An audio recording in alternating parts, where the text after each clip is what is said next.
You heard the Commandant mention the NMD, the National Missile Defense Program. It was conceptualized late last century as a defense network to detect and engage enemy ICBMs launched at the continental United States. But at the same time, it came under fire for contributing to nuclear proliferation. The MIRVing of ballistic missiles and the increase in weapon lethality were some of the byproducts of these defense R&Ds.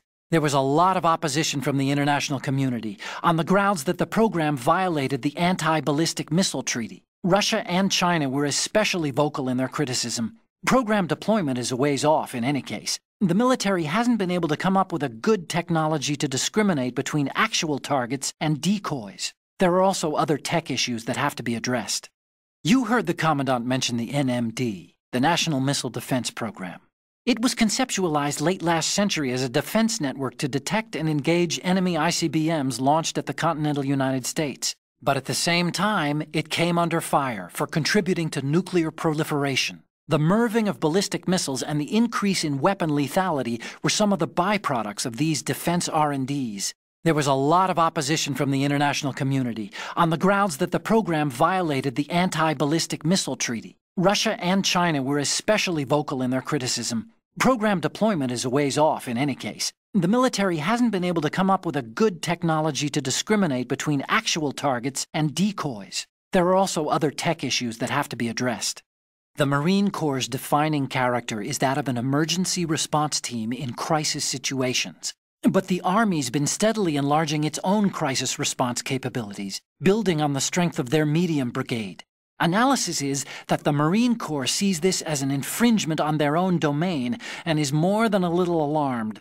We both know that Metal Gear Rex was being developed for deployment by the Army, so it does make sense that the Marines are trying to compete with their own version. The plastic explosive is probably Semtex. It was developed in the former Czechoslovakia, as easy to use as C4 and just as powerful. The composition is a mix of RDX and PETN, with a detonation velocity of over 26,000 feet per second, with temperatures reaching up to 3,000 degrees Fahrenheit. It was probably the explosive used in the Pan Am 103 bombing over Lockerbie in 1988. If this much Semtex goes off at the same time, the tanker will disappear in 2 seconds flat. Make sure it doesn't go off then. Don't trip the sensor, don't touch the Semtex. Are they planning to take Metal Gear and then sink the ship? You've got yourself a remote-controlled missile. Referred to as Nikita, it's a wireless guided projectile. It's a surveillance missile based on micro-air vehicle technology. You control it by watching the image transmitted from the CCD camera mounted on the missile. Although it's primarily designed for scouting missions, it carries a small explosive charge that allows a long-distance attack. You can also trigger the charge by removing it from equip status following the missile's launch. You won't be able to move while controlling the missile. Also, you'll have to be careful that you don't run out of fuel while it's in flight. Unlike VR training, you won't have a bird's-eye view to help you control the missile. I see you've managed to get a hold of some C4 plastic explosive. Composed of 91% RDX and 9% inert plasticizers, it's a white clay-like material. It's a very stable explosive with over 1.3 times the power of TNT. Immune to heat or shock, C4 will only explode when triggered by a detonator. Since your wireless detonator is equipped with both a scrambler and encryption, you don't have to worry about the C4 being accidentally triggered by other wavelengths such as those emitted by jamming devices. You set the C4 with the weapon button and detonate it with the punch button. One other thing, don't get caught in its blast. What you see flying before you is a Cypher. It's a saucer-type UAV for surveillance and communication support of land and marine operations. It may look strange, but it's very stable. The Cypher is capable of vertical takeoffs and landings in tight areas measuring as small as 3.5 meters. Also, it features a fully autonomous system that allows for tracking and analysis of man-sized targets. We're currently aboard a Ka-60 Kasatka helicopter, a multi-purpose military aircraft of the Russian Kamov Design Bureau.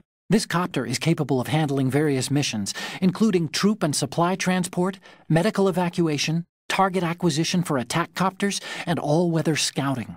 Equip it with the latest avionics and electronic equipment, and the Kasatka can handle communication and electronic jamming as well as other special operations. The copter's designed for survival in combat, and the main systems are expandable. The rotors are capable of functioning if they've been punctured. In addition, the Kasatka features a polyurethane-filled fuel tank to minimize the danger of explosion. However, the Kasatka cannot hold its own against a Harrier. It's only suitable for providing you with air support. What I'm trying to say is that it's up to you to take out the Harrier. Raiden, don't ever turn your back on that Olga woman. Olga Gerlukovich, daughter of Colonel Sergei Gerlukovich, ex-GRU and former Spetsnaz commander. She's the leader of Colonel Gerlukovich's private army that's been wandering around the Big Shell. Those men were gathered by Colonel Gerlukovich. Following his death, she inherited his command and now exercises full control.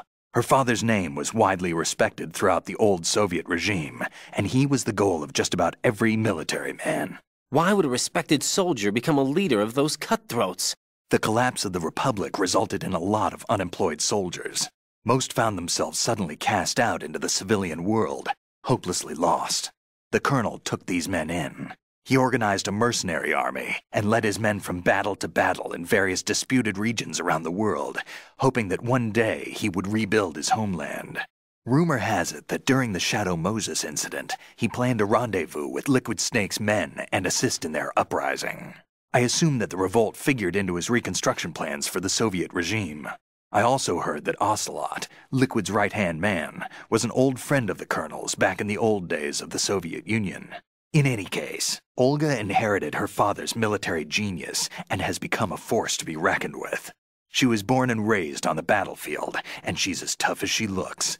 Not my ideal choice for a date. You sound like you've met her. No, I haven't had the pleasure. Just remember what I said. Don't turn your back on her. Tengu soldiers carry the P-90 personal defense weapon. It lies somewhere in between a rifle and a pistol. The designers of the P-90 and its ammunition focused on the convenience of a pistol and the penetrating power of a rifle. It fires the new 5.7 by 28 millimeter cartridge. The lightweight rounds feature a projectile weight of 2.02 grams and a muzzle velocity of 715 meters per second and low recoil. Its piercing power is also quite high. It can penetrate an ordinary bulletproof vest at a distance of 100 meters. The body is made entirely of plastic and perfectly symmetrical, so even left-handed shooters can easily use it. It carries a 50-round magazine. The magazine is mounted on top, so it doesn't get in the way when firing from a prone position. But the biggest threats are its rapid firing rate and its accuracy. It's probably best to avoid a full frontal assault.